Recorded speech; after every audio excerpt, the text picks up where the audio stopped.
Damos a benvida ao representante do Colexio de Enxeñeiros de Camiños, Canales e Puertos de Galicia, don Miguel Fernández Solís. Don Miguel, ten vostede, xa sabe como funciona, porque estuvo aquí presente, ten vostede a palabra. E moitas gracias pola súa asistencia e por aceptar a nosa invitación. Muy bien, muchas gracias, señor presidente. Buenos días a todos, señor presidente, señores diputados. Comparezco ante esta comisión en representación de mi colegio, el Colegio de Ingenieros de Caminos, Canales y Puertos de Galicia, para analizar un poco el borrador de la ley del suelo que nos han remitido y darles nuestros comentarios y nuestra filosofía a la hora de haber analizado este documento. Un poco el documento que elaboramos es fruto de una serie de comisiones que tenemos en el colegio establecidas desde hace 8 años, totalmente abiertas a todos los colegiados, y en concreto la Comisión de Urbanismo y Ordenación del Territorio, que ha revisado este documento, es un poco con la que hemos elaborado el documento que les hemos entregado y que a continuación pasaré a exponer. En primer lugar, queríamos hacer una serie de consideraciones generales a la vista de la propuesta del borrador de la ley, y queremos aprovechar la oportunidad que supone esta nueva ley para solicitar una vez más que los ingenieros de caminos, canales y puertos se incorporen a la escala de inspectores urbanísticos, cuyo acceso en la actualidad se encuentra restringido a licenciados en Derecho y arquitectos, mientras que la escala de subinspectores urbanísticos está formada por arquitectos técnicos e ingenieros técnicos de obras públicas. Debemos recordar en este sentido la sentencia 305 del 2008, de 21 de mayo, del TSJ de Galicia, relativa a la relación de puestos de trabajo de la Consejería de Política Territorial, Obras Públicas y Vivienda, en la que se dice que en materia de urbanismo es equiparable la idoneidad de arquitectos superiores e ingenieros superiores de la rama que se dice caminos, canales y puertos. Con respecto a esta propuesta de ley, creemos que sería conveniente refundir en una misma norma la legislación de ordenación del territorio y del suelo por su interrelación. En la actualidad existe una serie de figuras definidas por la legislación vigente en materia de ordenación del territorio que tienen su efecto directo en el urbanismo, no solamente de ámbito general, sino a veces local, bien a través de su necesaria consideración, por ejemplo, en el caso de las directrices de ordenación del territorio, bien porque el planeamiento queda subordinado a ellas, por ejemplo, los planes y proyectos sectoriales.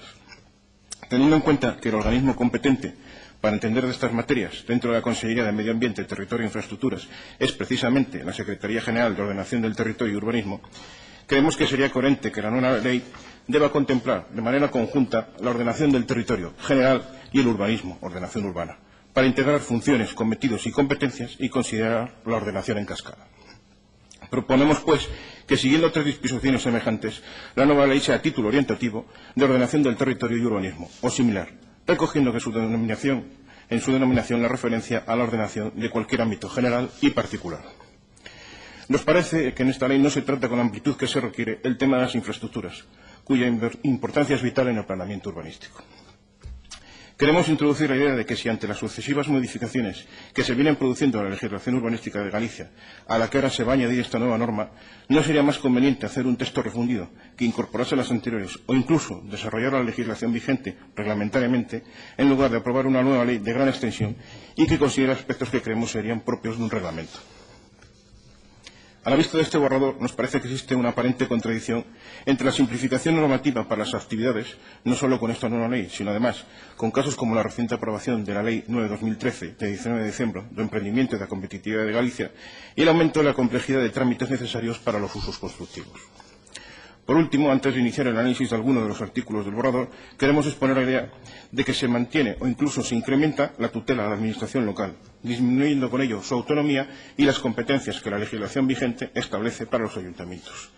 Son estos los que mejor conocen la realidad de su territorio, sus necesidades y todos los factores que condicionan su desarrollo. Y ahora paso a continuación a analizar una serie de artículos pormenorizadamente. Artículo 1. Objeto de la ley. El artículo 1 debería incluir no solamente el objeto, sino también el ámbito de la ley, con referencia explícita a ciertas normas sectoriales interrelacionadas, plan de ordenación del litoral, directrices de ordenación del territorio, plan de estradas, etc. Artículo 13. Suelo urbano. La definición de suelo urbano ha sido uno de los conceptos objeto de mayor discusión por falta de una definición precisa. Así se incluye una referencia de que para clasificación de terrenos como suelo urbano, estos cuenten con acceso rodado público y con los servicios de abastecimiento de agua, evacuación de aguas residuales y suministro de energía eléctrica. Creemos que la simple exigencia de acceso rodado público no debería ser suficiente, sino que se debe ampliar al menos a pavimentado o en condiciones accesibles. Artículo 17. Deberes de los propietarios del suelo urbano consolidado. La obligación de afrontar los costes de urbanización precisos para completar los servicios urbanos y regularizar las vías públicas repite la redacción usual de tales obligaciones. Sin embargo, puede entenderse parcialmente contradictoria con la exigencia de disposición de servicios de suelo urbano consolidado y de los solares. En general, estos problemas de falta de precisión en la redacción son causa de discrepancia en los criterios de aplicación técnica y jurídica en los informes urbanísticos y, desde luego, entre promotores y administración. Artículo 20. Suelo de núcleo rural. Creemos que deben recuperarse los tipos básicos establecidos en la legislación vigente: núcleo rural histórico tradicional, núcleo rural común y núcleo rural complejo, frente a la propuesta histórico tradicional y núcleo rural común. Consideramos que los tipos básicos actuales se ajustan más a la realidad gallega. Artículo 23. Actuaciones incompatibles. Este artículo hace referencia a las actuaciones incompatibles en suelo de núcleo rural. Debería tenerse en cuenta la existencia de edificaciones y usos anteriores y no solamente la prohibición de nuevos usos que dejan automáticamente fuera de ordenación algunos de los existentes. Podemos tomar como ejemplo las naves industriales de cualquier tipo. Estas pueden estar dedicadas a pequeños talleres de reparación de maquinaria agrícola, cooperativas o empresarios individuales de elaboración de productos, almacenamiento, exposición o venta de productos del sector primario, etc. Esta denominación abarcaría pequeñas carpinterías, ceramistas, almacenes de materiales de construcción, productos agrícolas, fitosanitarios, etc., que dan respuesta a las necesidades de la población residente en los núcleos, como así establece el artículo 22.2. Parece que no tiene sentido su prohibición si con ello se deja fuera de ordenación los existentes. Además, en el citado artículo 22, relativo a los usos del suelo en el suelo de núcleo rural, se admiten los pequeños talleres sin especificación del tipo de edificio en el que se emplaza. Creemos que este aspecto es fundamental, sobre todo en épocas de crisis como la actual, en que las iniciativas de emprendedores o agrupaciones que se desarrollan en este tipo de suelos pueden contribuir a la mejora de las condiciones de vida en el medio rural y asentar la población en dicho medio. Podría sustituirse el texto en cuanto a prohibiciones por nuevas naves de uso industrial incompatible con el ámbito, pero admitiendo las existentes con posibilidad de adaptación, ampliación ordenada y justificada y mejora, así como nuevas instalaciones similares, siempre que en las obras se tienda a una mejor adaptación al entorno en cuanto a tipologías, formas y materiales. Artículo 32. Usos en suelo rústico. Dentro de los usos en suelo rústico, en el apartado 2M, está dedicado a infraestructuras de abastecimiento, tratamiento, saneamiento y depuración de aguas, de gestión y tratamiento de residuos, instalación de generación e infraestructuras de producción de energía eléctrica. Es obvio que las captaciones de agua para cualquier uso habrán de situarse donde existan en condiciones adecuadas, lo que en general es en el suelo rústico, y que en este tipo de suelo donde procede emplazar centrales hidráulicas o eólicas. Sin embargo, la redacción genérica de infraestructuras de producción de energía puede conducir a justificar el emplazamiento en este tipo de suelo de centrales de combustión de residuos tóxicos y peligrosos para producción de energía sin limitaciones. Por tanto, se propone completar el párrafo en este sentido, cuando se justifique por proximidad de la materia prima o necesidad del emplazamiento. Artículo 33. Régimen de usos. Este artículo está dedicado al régimen de usos en suelo rústico. A pesar de que los usos en los que se exige autorización autonómica previa a la licencia municipal se han reducido, en el caso del suelo rústico de especial protección se indica que será necesario obtener la correspondiente autorización o informe favorable del órgano con competencia sectorial que motivó la protección del suelo, del que se trate, con carácter previo a la obtención del título habilitante municipal de naturaleza urbanística o de la autorización autonómica en los casos en que ésta sea preceptiva, según lo dispuesto en el número anterior. Por tanto, para estos suelos, sin hacer distinción entre usos constructivos y no constructivos, se añade un nuevo trámite al de la autorización autonómica, lo cual supondrá un aumento en los plazos de tramitación que ya en la realidad consideramos excesivos para esta tramitación. Artículo 39. Condiciones adicionales para otras actividades constructivas no residenciales. Cuanto a las condiciones adicionales para otras actividades constructivas no residenciales en suelo rústico, creemos que debe ampliarse el punto 1 en el que se establece la limitación de 2.000 metros cuadrados de superficie mínima de parcela, excepto para la ampliación de cementerios e instalaciones de tratamiento y depuración de aguas, considerando también instalaciones de captación o depósitos de agua de abastecimiento y otras infraestructuras y servicios, energía, comunicaciones, etc., que por razones técnicas justificadas deban emplazarse en tales suelos. Esta propuesta se hace para poder incluir de forma explícita depósitos de agua, antenas de telefonía móvil, centros de transformación de energía eléctrica, subestaciones, etc. Artículo 40. Límites de sostenibilidad. Creemos que los límites de sostenibilidad deberían poder aplicarse en función de la previsión de población futura.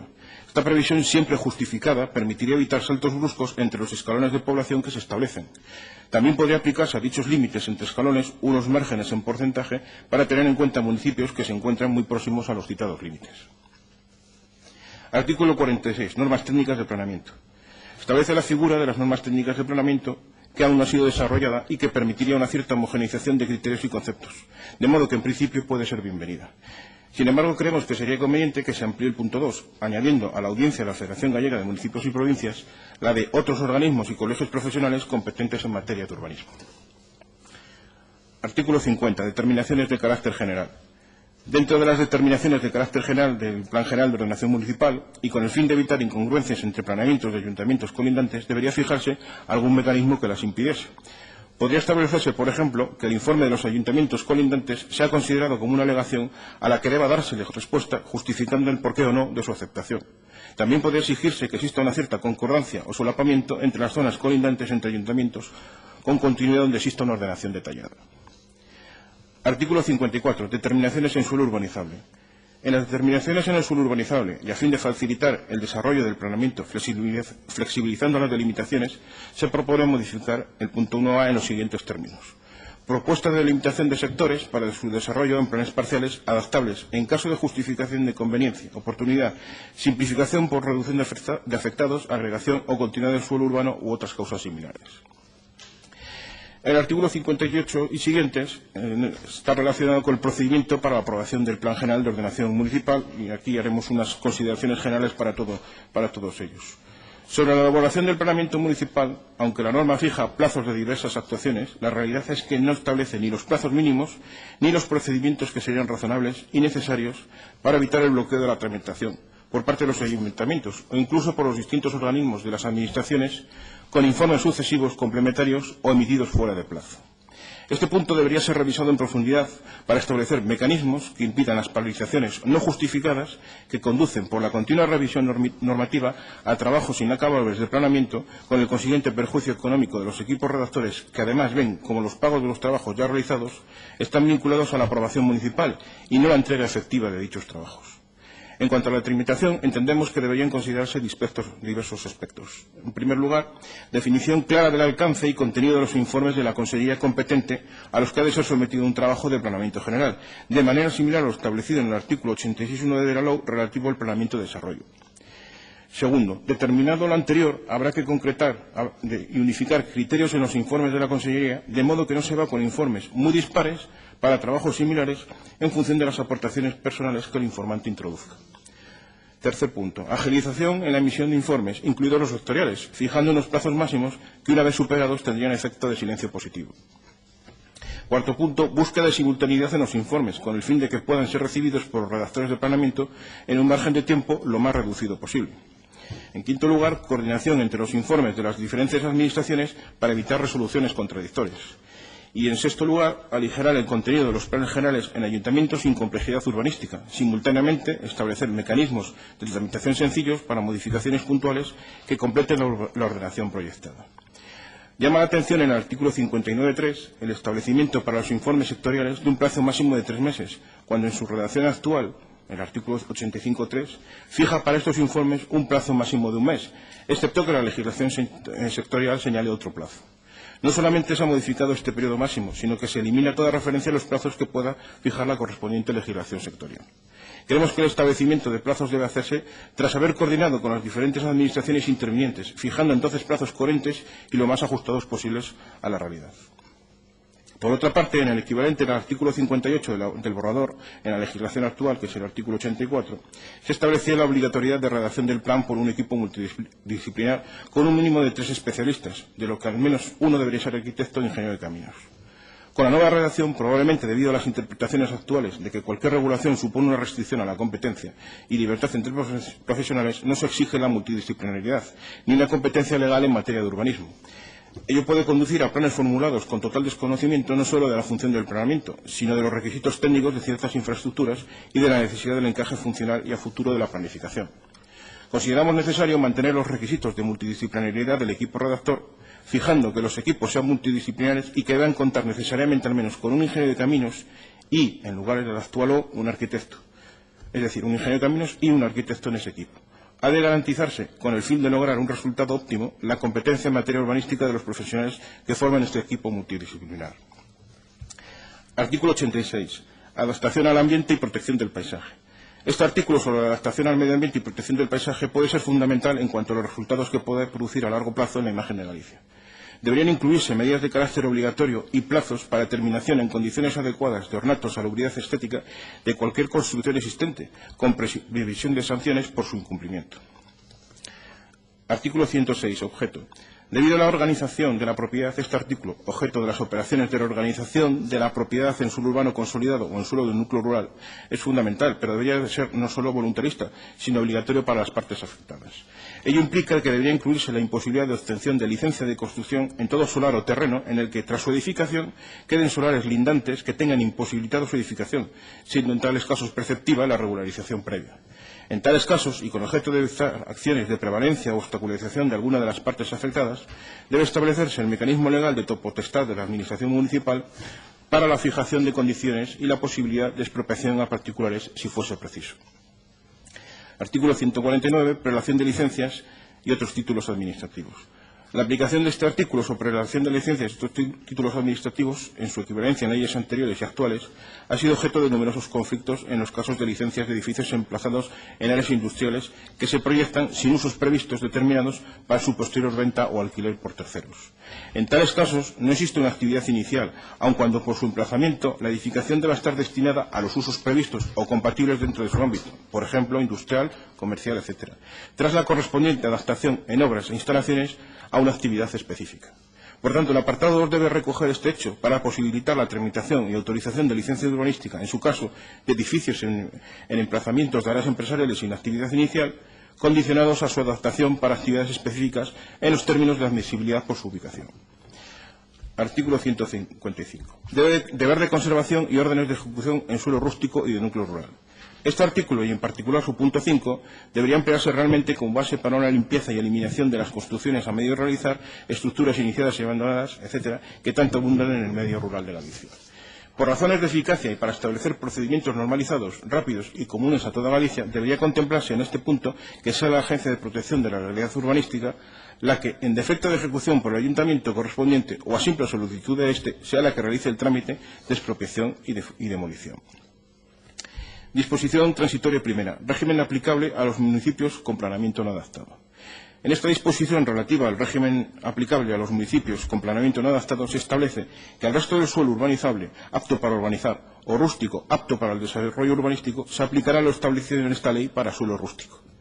Creemos que esta limitación aplicada a los casos de suelos urbanizables y aptos para urbanizar resulta una limitación excesiva para el crecimiento de estos ámbitos, con características análogas a los de los suelos urbanizables actuales, sin perjuicio de adaptar a la nueva ley los límites de sostenibilidad y las cuantías de dotaciones, pues establece la clasificación del suelo rústico, a suelos cuyas características habían hecho que se considerasen como suelos aptos para un desarrollo urbanístico ordenado. Además, se priva a sus propietarios de unas expectativas de aprovechamiento que habrán que indemnizar, salvo que se aplique la falta de cumplimiento de los plazos para urbanizar y edificar establecidos en su caso, por las normas subsidiarias municipales que calificaron el suelo como suelo apto para urbanizar. Y esto es el documento consensuado que nuestro colegio quiere presentarles para su consideración, fruto de la comisión que tuvimos. Muchas gracias. Muchas gracias a usted, don Miguel. Tiene ahora un turno de palabra por parte del Grupo Parlamentar del BNG, dona Ana Pontón.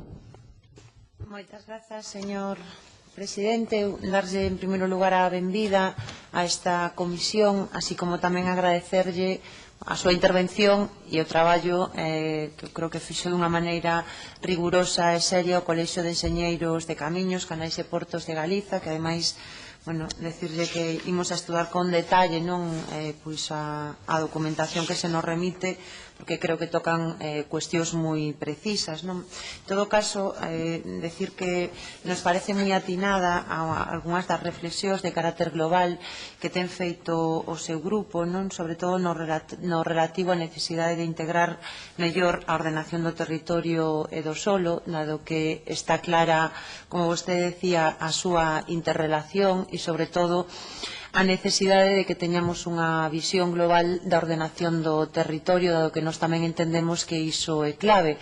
É certo que nos últimos anos se aprobaron documentos, non, como as directrices de ordenación do territorio ou o plan de ordenación do litoral, porén o noso grupo cree que esos documentos non cumpren realmente o obxectivo ou, digamos, o que son pequenos en relación co nome, non? Pois dado que se quedan moitas ocasións en demasiadas vaguidades e realmente a Xunta de Galiza non aproveitou nos mesmos a capacidade que podería ter para unha ordenación real do noso territorio e unha visión de conxunto que nós sempre creemos que é importante, non? É certo que os concellos, pois no seu ámbito territorial deben de aplicar, non? E coñecen a realidade e deben de aplicar moita, digamos, de ter unha vocación, non? De ordenar e planificar, mas tamén é certo que en moitos casos a visión municipalista quedase pequena, non, e é necesario ter unha visión de carácter máis global, non? En todo caso, creo que esa non é a perspectiva, non, nin o que se leva feito nos últimos anos, e nos entendemos que temos unha legislación, tanto en materia, sobre todo en materia de regulación dos usos do solo, que está claramente inadaptada ao noso país e que moitos dos problemas de planificación urbanística, non, e dos problemas que vimos vendo que se xeraron nos últimos anos, pois teñen a ver con esa inadaptación dunha legislación pois ao noso territorio. E Galiza pois ten particularidades, non, en relación pois cos usos do solo, ten particularidades en relación a como ocupamos o territorio, e o que estamos vendo é pois como nos últimos anos ou nas últimas décadas o urbanismo galego está na UCI, non? Só hai que dar unha volta por o país para ver como, excepto algunhas honrosas excepcións, non, pois as diferentes legislación lonxe de dar solución aos problemas do urbanismo, en moitos casos pois ten provocado situacións que claramente pois son, digamos, o contrario do que se debería de facer. Nós tamén consideramos que hai un punto de partida erróneo en todo este debate, non? Entendíamos desde o BNG que era necesaria unha nova regulación do solo no noso país, mas entendemos que este debate nace encorsetado demais por unha lei, non, que se propón de parte, como é a lei, non, que está servindo de base para moitos dos comparecentes e para os traballos desta comisión, e entendíamos que o máis normal pois era unha reflexión primeiro, non, sobre cales son os problemas fundamentais que temos en materia pois de urbanismo no noso país, de ordenación do territorio, de regulación do solo, escoitar a sociedade e sobre esa base pois poder plantear un texto que mesmo pois debera de nacer neste Parlamento, nesta comisión, e non pois digamos dunha maneira máis opaca desde a Xunta de Galiza. Nese sentido, gustaríanos saber se o seu colexio profesional ou vostede mesmo ten algunha reflexión, non, sobre as limitacións e os problemas que ten o actual marco legal, non, máis alá, digamos, das cuestións concretas que se puidan propoñer sobre ese texto. E logo, pois dúas cuestións ou tres moi concretas, creo que algunhas xa avanzaron, non, sobre a desprotección dos solos, non, que se produce no noso país, e digamos con esta proposta, non, o anteproxecto de lei que ten o Goberno, en concreto, non, a desprotección que se produce do solo rústico. Non sei vostedes pois como analizan eso, non, o eliminar moitas das categorías que viñan, o sea, que existían na lei actual. Non sei se teñen medido cal pode ser o impacto desa medida. Logo a nos preocupanos moito un problema como é o problema de acceso á vivenda, que sabemos que non é unha cuestión que única e exclusivamente teña a ver coa legislación do solo, mas é certo que, por exemplo, nesta lei se eliminan os mínimos, non, que deben de establecerse nos plans pois para, digamos, de reservas de solo destinado á vivenda pública. Gustaríanos saber se vostedes avaliaron cal é o impacto que pode ter esa medida e como ven desde o seu colexio. Tamén creemos que hai un aspecto moi importante en todo o que ten a ver co planeamento, que son os procesos de participación pública. Gustaríanos saber se o seu colexio considera que, tal e como está regulado na actualidade, se garante a participación pública ou debera de haber mecanismos, non, que, digamos, dotaran primeiro de maior información e segundo de maior capacidade de participación pública, non só en canto a individuos, non, e afectados por a clasificación dun solo dunha vivenda, sino tamén a diferentes colectivos, non? E, bueno, e nos, por a nosa parte, pois nada máis, dado que sabemos que o tempo é escaso e tampouco podemos pois facer un un número de preguntas que logo ao final lle pase como a moitas leis, non? Que se quedan formuladas pero que logo non teñen ningún tipo de capacidade de resposta. Nada máis e moitas gracias. Moitas grazas, dona Ana Belén. Ten agora o turno de palabra polo Grupo Parlamentar de Alternativa Galega de Esquerdas, o señor Fajardo. Bueno, en principio agradecerlle a comparecencia. Dende logo nos pareceu que o traballo que nos presenta é un traballo exhaustivo e que ten algunhas cuestións moi interesantes e que dende logo o noso grupo valora moi positivamente e que terán sido en conta polo noso grupo para aportar a esta norma, sobre todo en varias consideracións que nos parecen fundamentais. Primeiro, esa incongruencia que vostedes plantexan sobre o incremento de requisitos ou novas cuestións desta norma e como, por outra banda, esa lei de emprendimento, a lei 12 do 2012 do Partido Popular no Estado, que elimina e fai digamos que todo un montón de trámites quedan ao marxe para establecer determinadas actividades e como non se compatibiliza moi ben con esta proposta. Dende a súa experiencia profesional e desde o colectivo que representa nos parece interesante e moi acaído a reflexión que fan. Nos gustaría que se pudese enfatizar ou profundizar un pouco máis sobre o tema de como non se está excesivamente ben contemplado nesta norma o tema dos equipamentos xerais, de todo tipo. Nos creemos que é fundamental que, cando estamos falando de unha lei do solo, os equipamentos teñan unha normativación de que quede claro cales son os mínimos exigibles en novos plantexamentos ou incluso sobre situacións actuais que quedan claro que non teñen equipamento suficiente. Galicia durante moito tempo viviu coa EVA, por exemplo, da contaminación, que ten que ver cunha norma urbanística que non obrigaba a, por exemplo, zonificar o tema de control de residuos ou de depuración de residuos, e nos parece que iso é importante, que unha norma tamén contemple cada cantos núcleos, cada cantos número de persoas, cada cantas vías é necesario para establecer determinado número de servicios. Nos creemos que iso é fundamental e que non está contemplado. Nos parece tamén moi importante e moi interesante, e nos o vamos a asumir a noso ideario porque nos parece un tema realmente que non tiñamos contemplado e parece razonable o tema da coordinación entre os planxerais de concellos colindantes, e que por menos hai unha continuidade nos usos en aqueles sitios onde hai elementos fronterizos e así non atopemos situacións actuais onde, por un simple mero feito de adscribirse territorialmente ao concello a outro, situacións moi cercanas teñen relacións urbanísticas absolutamente distintas, e iso parece unha irracionalidade e nos parece importante que sí que ao mellor tenemos que establecer algún tipo de criterio que obrigue a que exista unha certa coordinación entre os planxerais de determinados concellos, aínda coas dificultades que se pode supoñer, para que non existan os saltos urbanísticos que se dan na actualidade. Nese sentido, nosotros insisto que vamos a recibir moi ben estas exportacións. Nos gustaría que se vostedes teñen algo implementado de como se pode facer isto regulamentariamente para evitar as dificultades actuais. E unha última cuestión que nos gustaría que vostedes planteasen no sentido de que se coincide con outros grupos aquí, de que nos botamos en falta unha normativa na propia lei sobre participación, non sobre participación de afectados, sino sobre participación de colectivos en xeral. Nos plantexábamos, igual que neste caso, para elaborar unha norma se plantexa unha comisión onde determinados colectivos profesionais ou demais poden participar para dar a súa opinión. Nos creemos que debía ser necesario que ese mesmo proceso se dese no ámbito de elaboración e redacción dos plans xerais dos concellos, incluindo esa proposta que vostedes fan, que nós tamén compartimos, de que non pode haber unha norma xeral para establecer os plans xerais de todos os concellos de Galicia. Por tanto, deberíamos de ter determinadas consideracións diferentes, porque non é o mesmo plan xeral de Belarcía de Arousa, Concello Costeiro, 40.000 habitantes, que o de Forcarei. Esas cuestións creo que son fundamentais e que deberían de estar tamén encima da mesa, sobre todo tamén no que ten que ver cos servicios que se ten que dar en un sitio ou outro. Determinados servicios costeiros non ten nada que ver co interior e demais,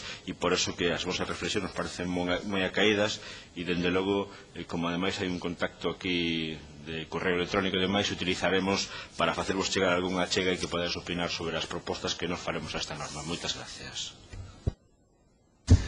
Gracias, señor Fajardo. Ten agora o turno de palabra o señor Sánchez Rubado polo Grupo Parlamentar dos Socialistas de Galicia.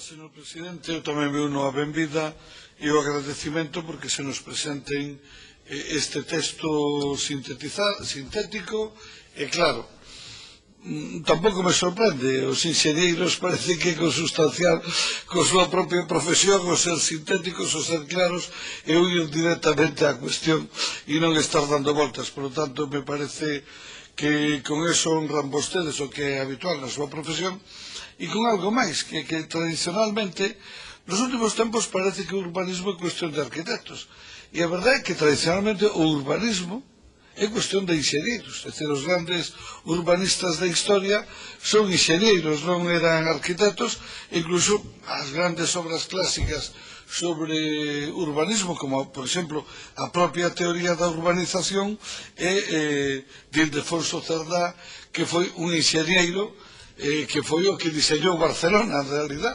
e que é un avanzado para o seu tempo, porque o diseño do ensanche de Barcelona é de 1859 e resulta sorprendente a actualidade que mantén 150 anos máis tarde, e resulta satisfactorio ver o contentos que están hoxe dese diseño que desgraciadamente non estaba hai 150 anos, e de feito o final da vida de Ildefonso Cerdá foi máis ben triste e pobre, non? Como consecuencia do trato que recibiu en aquel momento. Bueno, ele, sin lugar a dúbidas, o pai do urbanismo do noso país, como gran parte dos urbanistas do mundo eran ou arquitectos e en algún caso hasta músico. Pero, casualmente, casi ningún arquitecto, é unha curiosidade esa. Eu non me vou a meter demasiado en algún dos temas que vostede dixo, pero sí me gustaría, en cambio, suscitar outros. En primeiro lugar, a mí me dá unha impresión que en Galicia temos as directrices de ordenación do territorio, temos o plan de ordenación do litoral, e non sei se esta lei está moi relacionada con elas, ou en algunhas cousas se fai a proposta da lei sin ter en conta esas directrices de ordenación do territorio, porque senón algunhas das preocupacións que vostedes suscitan, como é a continuidade en determinados espacios, teóricamente, de acordo con as directrices de ordenación do territorio, ese problema non deberá existir, porque as directrices de ordenación do territorio justamente ordenan o espacio en un ámbito territorial moi superior ao municipal, e ao mellor había que facerle un reconocimiento específico na propia lei de vinculación e sometimento a esas directrices de ordenación do territorio.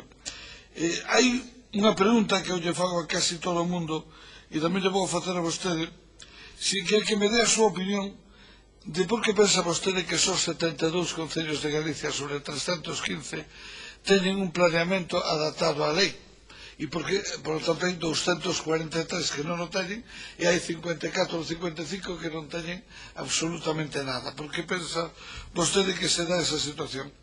E por último, entro en tres temas breves, tamén relacionados coa súa profesión. Que criterio teñen vostedes dos proxectos de urbanización por fases? É un problema moi importante. Casi todos os concellos se definiron actuacións de polígonos moi amplios que requiren grandes investimentos nos anos pasados, pero que ahora a súa execución non pode ir toda conxunta porque non hai recursos económicos nin no sector privado nin no público. Como se arregla eso? Como se pode, facendo por fases, garantir que a execución será completa e, sobre todo, que se poda garantir a prestación dos adecuados servicios públicos ás persoas que vayan a vivir ou a traballar aí, e non que esta urbanización por fases supoña que ao final quedan as cousas a medias? Como cree vostede que se pode garantir eso? En segundo lugar, hai outro tema que me parece importante que foi mencionado aquí. Na lei actualmente en vigor se exixen unhas cesións, unhas reservas mínimas para dotacións e equipamentos e sistemas xerales que deben ser garantidas ou sí en todos os planeamentos. Agora mesmo esas reservas mínimas desaparecen e se di que serán os propios planes municipales os que fixarán esas dotacións mínimas. Vostede lle preocupa que eso poida xenerar unha especie de dumping entre un concello e o do lado, no que un exixe dotacións e equipamentos e outro trata de abaratar e de competir non exixindos, e que eso pode dar lugar a que se reproduzcan situacións como as que todos conocemos moi ben, como a carón dunha cidade que se fan exixencias, houve outro municipio que creceu a costa de non facelas, e ao final o coste repercute en todos os ciudadanos a través das administracións públicas. E por último, faríalle unha pregunta máis. Vostede cree que na lei se debe facer algunha referencia a cal é o papel da administración pública como dinamizador, por exemplo, da política de vivenda, o que a administración pública pode conformarse con ser un mero regulador, ou ten que ser un agente activo que cumpla a obligación e o compromiso constitucional, por exemplo, de garantir o dereito á vivenda. Que papel pensa vostede, se iso pensa que debe ter ou non debe ter, está refletido na propia lei? Moitas gracias e máis nada. Gracias, señor Bugallo. Tiene ahora turno de palabra por el Grupo Parlamentario del Partido Popular, o señor Román Rodríguez. Moitas gracias, señor presidente. Darlle a benvida ao señor Fernández Solís en representación do Colexio Oficial de Ingenieros de Camiños. Vostede estivo toda a mañán asistindo a esta comisión e creo que fixo un esforzo notable e creo que no fondo os tres comparecentes fixeron un traballo minucioso, un traballo de detalle, un traballo que certamente vai axudar moito a esta comisión. Nós aquí estamos para escoitar o que os diferentes colectivos, institucións, organismos, profesionais que teñen que ver co ámbito do urbanismo, pois teñen que dicir dende a súa perspectiva particular ou individual para mellorar pois o que sería unha posible desexable futura lei do solo que tivese pois un percorrido no tempo pois longo e que obviamente na mesma se casasen, se fusionasen as diferentes sensibilidades e necesidades que ten a sociedade de interactuar no territorio. No espacio confluyen todas as actividades humanas, se deben regular para evitar un caos e se deben regular tendo en conta que todas elas, en ocasións moitas delas, son contradictorias en si mesma. E iso xeneran pois problemas de todo índole, non? Pero hai, podemos escoitar ao día de hoxe, pois dúas visións, quizás que plantexa este borrador, que plantexa este documento, que son diferentes, non?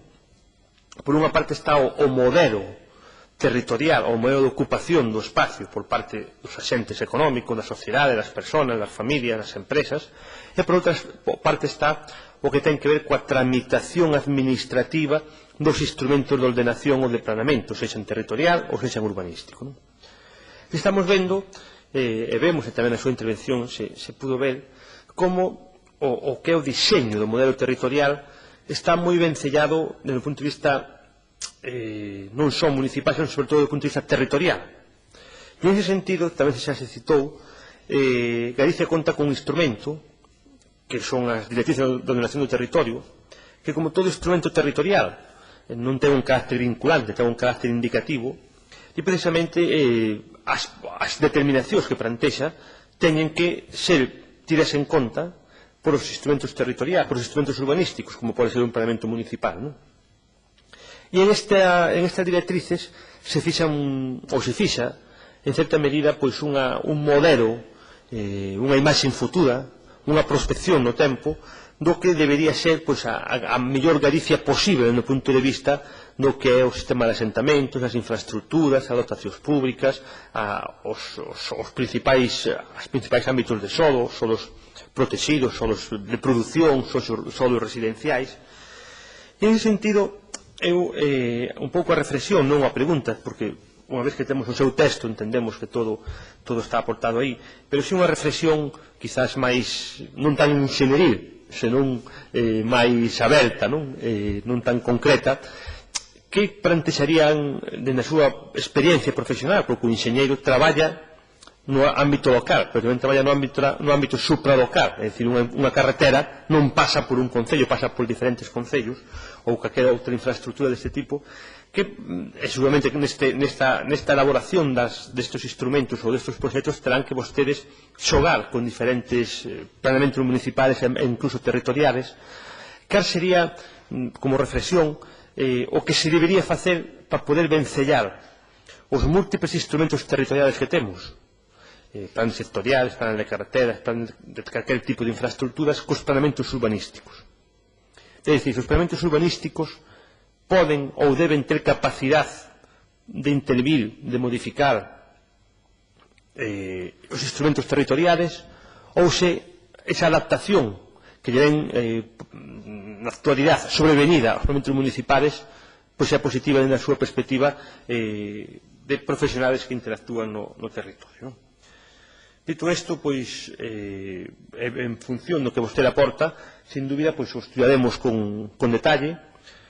Será un documento que será tido en conta, non me cabe a menor dúbida, por parte, neste caso, da Administración, para poder aportar cuestións que, sin dúbida, pois, 10 pensan mellor que 2 ou 3, e está claro que, ao final, a súa presenza nesta comisión pois cumpre cos objetivos da mesma, que é, basicamente, dar participación a aquelas persoas e organizacións que teñen algo que decir nesta materia e, sobre todo, poder escoitadas e poder, de algún xeito, evaluar as propostas que aquelas que poidan encaixar pois no documento final, sin duda, pois por este grupo parlamentario pois as terá en conta e poder entre todos deste xeito pois elaborar pois o mellor documento posible, que no fondo é o que desexamos todos, é dicir, unha lei que perdure o tempo, unha lei que sea flexible, que sea exixente, que reduzca as tramitacións, que favoreza o asentamento humano, que non dificulta a actividade económica tanto no eido rural como no eido urbano, é dicir, en definitiva, unha lei que sexa un paso máis, é dicir, a veces quizás tamén sexamos excesivamente negativos con o noso territorio. É dicir, o urbanismo ten sido en Galicia durante moitos anos unha asignatura pendente, pero tamén non é menos certo que nos últimos anos se ten mellorado notablemente tanto nos propios marcos xurídicos como tamén nos instrumentos de planeamento. E en vez desa idea que a veces nos fragelamos do feísmo, creo que tamén hai que empezar a pensar que o conxunto do espacio con unha visión moito máis positiva, coas lagoas e cos problemas que hai, pero que entre todos, os colexios, os políticos, os profesionais, podemos contribuir entre todos a mellorar o noso territorio, porque no fondo nos estamos mellorando a nós mesmos. Nada máis e moitas gracias. Moitas gracias, don Román. Ten agora o turno de palabra don Miguel Andoqueira. Muy bien. Si tengo que contestar a todo, creo que nos vamos de tiempo. Procuraré hacer una contestación más o menos general de todos los puntos comunes que se han ido exponiendo por parte de sus señorías. Bueno, en primer lugar, la postura fuera, digamos, de ese concepto ingenieril, que es el análisis del articulado que hemos podido hacer, es la parte primera que les hemos entregado de esas consideraciones generales, en la que, como colectivo profesional que representamos a una serie de personas que tienen una sensibilidad política distinta, no podemos expresarnos más allá de este punto que tenemos aquí. Para eso, esas personas eligen sus diputados, y que son los que aquí ahora mismo ustedes están haciendo ese trabajo de representación de las sensibilidades personales, ¿no?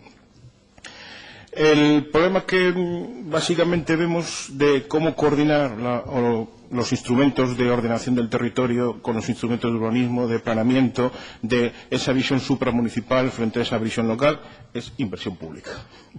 Es decir, la vertebración del territorio que se pone en un papel, si no se lleva luego a la práctica, cómo interrelacionamos los concellos, cómo interrelacionamos, cómo fijamos la población, cómo les damos unas dotaciones, cómo les damos unos servicios, unas infraestructuras de apoyo. Esa parte, al final, el ámbito municipal, que sí puede fijar sus dotaciones, que sí puede fijar su cuota de aprovechamiento urbanístico, cuando hay la necesidad de establecer un plan de estradas y se establecen unos tiempos mínimos de acceso a una vía de alta capacidad, cuanto menos sea ese tiempo de acceso, mayor inversión hay que hacer. Es decir, es un equilibrio y la decisión la tienen que tomar en cada momento el gobierno o el legislativo que proceda. Nosotros no podemos más que entrar a decir, pues técnicamente analizamos un documento, unas directrices de ordenación del territorio, un plan de infraestructuras, y podemos establecer los criterios económicos que puede suponer o no llevar a cabo esa inversión. En cuanto al tema de la participación pública, vamos, fundamental. Si hoy estamos aquí los comparecientes es porque esta institución ha decidido que haya participación pública. Y en el desarrollo de cualquier instrumento más o menos complejo, más o menos técnico, hay múltiples instituciones que tienen mucho que decir. Y, por tanto, esas sensibilidades que ya no son políticas, que ya son de otro tipo de reflexiones, pueden ser recogidas perfectamente. Es cierto que en los últimos planes generales redactados por los ayuntamientos, muchos de ellos esa participación pública la han llevado a la práctica sin haber una obligación en un instrumento legal que así se lo obligara. porque ya es cuestión de cómo consigo que ese planeamiento avance o no avance en función de lo que mi población o los intereses del municipio al que representa el partido que gobierna puede o no puede llevar a la práctica ese planeamiento. Nuestra visión local, supralocal, es fundamental, la tenemos, es decir, básicamente porque o bien trabajamos en ayuntamientos, donde vamos a fundamentalmente los servicios municipales básicos en los que damos a los ciudadanos una serie de prestaciones, frente a la visión supramunicipal o supralocal, que estamos interrelacionando todas las infraestructuras. Es decir, deben crearse una serie de mecanismos y somos más o menos partidarios de una entidad comarcalización o mancomunicación. No sabemos si a través de la Junta, a través de las diputaciones o a través de otro mecanismo que se pueda. Pero no tanto política, sino técnica. Es decir, la participación política está en los representantes que se escogen en el Parlamento, en la Diputación o en los ayuntamientos. Pero técnicamente hay ayuntamientos que no tienen capacidad prácticamente ninguna para ni siquiera contratar una asistencia técnica que les pueda desarrollar un tipo u otro de actuación. Y esa prestación de servicios técnicos comarcales, bien, a través de la Federación Gallega de Municipios y Provincias, tenemos un curso de administración local en que pretendemos que eso funcione de esa manera. Al final es cuestión de inversión. Volvemos otra vez a lo mismo. Respecto a otro tema que se suscita de la desprotección del suelo rústico, bueno, la normativa o la legislación sectorial establece mucha protección del suelo, que la legislación actual lo clasifica y le da un nombre, suelos de especial protección D. La mayor parte de las delimitaciones de esos suelos de especial protección no es porque la haga el ayuntamiento que planifica y establece que esta masa forestal o esta zona alrededor de un cauce público la quiero proteger de especial protección. Mucha de ella viene derivada por otras administraciones que llevan a la práctica esa legislación sectorial de protección. Salvo que el ayuntamiento quiera aumentar por decisión propia esas zonas de protección, lo puede seguir haciendo. ¿Cómo lo puede seguir haciendo? Pues aquí, esta zona, que tiene unos valores para mí ambientales que otras administraciones no han recogido, o unos valores históricos y patrimoniales, la quiero proteger a mayores, por tanto no planifico aquí un suelo urbanizable. No es la ley del suelo básicamente la que esos suelos de especial protección la que los fija, vienen derivados de otras legislaciones. El tema de coordinación de concellos colindantes, bueno, son claros. El urbanismo más dinámico es aquel que está relacionado con las grandes ciudades y alrededor todos los municipios satélites que operan a su alrededor, o ayuntamientos más o menos de núcleos costeros que hay una traza y una continuidad. Es decir, se están produciendo auténticas distorsiones ya en el planeamiento de detalle. Por tanto, creemos que tanto a la hora de la planificación de las infraestructuras como a la hora de la construcción, esas cuestiones deben ser solucionadas por mecanismos que la propia ley establezca entre los concellos. Otro tema que sí que queremos reflexionar es por qué hay 72 concellos que solo tienen el planeamiento adoptado y por qué circunstancias se ha llegado a eso.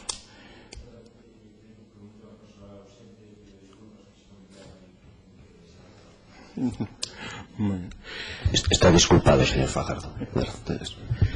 Bien, este punto, los compañeros que hacen planificación urbanística básicamente tienen dos puntos. La complejidad de que un ayuntamiento pequeño sea capaz de tramitar un plan general enfrentándose a una media de 20 informes sectoriales hace que abandonen. Porque ellos lo único que pretenden es establecer unos núcleos, una delimitación de núcleos de suelo rural, establecer el casco urbano cómo va a desarrollarse y a partir de ahí se enfrentan a una batería de 20 planes.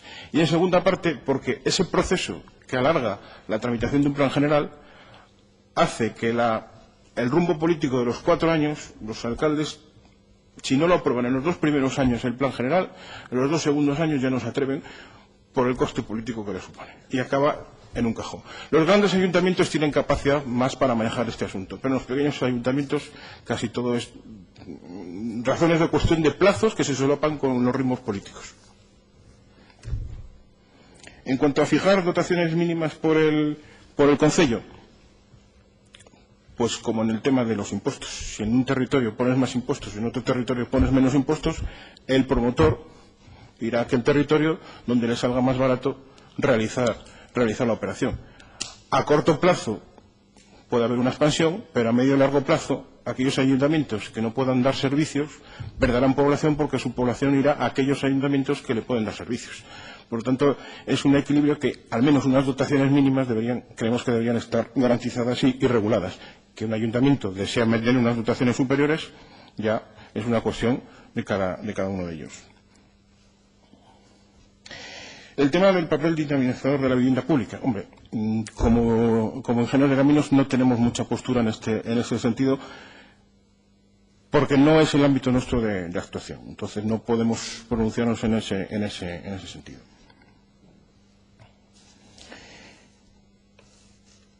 Y básicamente yo creo que, bueno, más o menos he dado respuesta a todas sus cuestiones y planteamientos. Pues muchas gracias, don Miguel, por sus aportaciones, por su síntesis y de verdad, en nombre de toda la comisión, le agradecemos a usted personalmente el esfuerzo y a todo el colectivo que representa las aportaciones que hizo a esta comisión. Muchas gracias. Rematado o orden do día, damos por finalizado esta comisión e levantamos a sesión.